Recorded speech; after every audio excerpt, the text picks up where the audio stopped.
Kua tīmata ngā hui whakawhiti kōrero a te ropu tōranga pū Māori, kei te karo te kai arataki takirua a Peter Sharples, i ngā whakapai e tō tarawāhi rua ana ngā whakaaro o tana ropu, mo te tauira whakaki kōhao, a nei te pūrongo a Tina Wycliffe. He ruarua noiho ngā tāngata i tai ake ki te hui a rāhui kātene i taine he pō, he oe kua puta ngā whakaaro. Kia tūpato rawa tātou.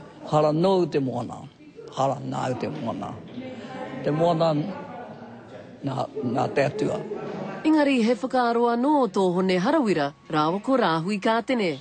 Oh, definitely I see Māori ownership in some form or another. Engari i Waitangi, he kōrero anō i rangona. I don't really know whether ownership is the right solution for New Zealand.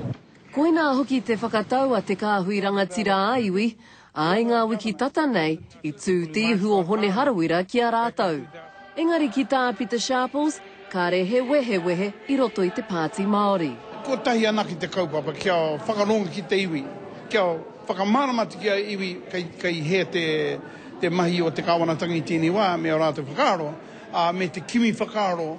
He oe, e māharahara ana tēnei kai taunaki i te pāti Māori. I think first of all we've got to be of one mind really, and I think it's important we look at ownership rights. Nō reira kāre etahi mo te tuku i te rangatiratanga, o tira mā te wā e whakātu, me nei whakai ana te karauna.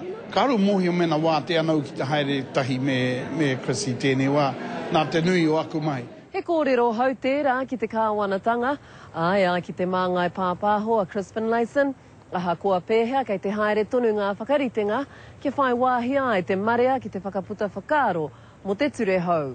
Tina Wycliffe, Te Karere.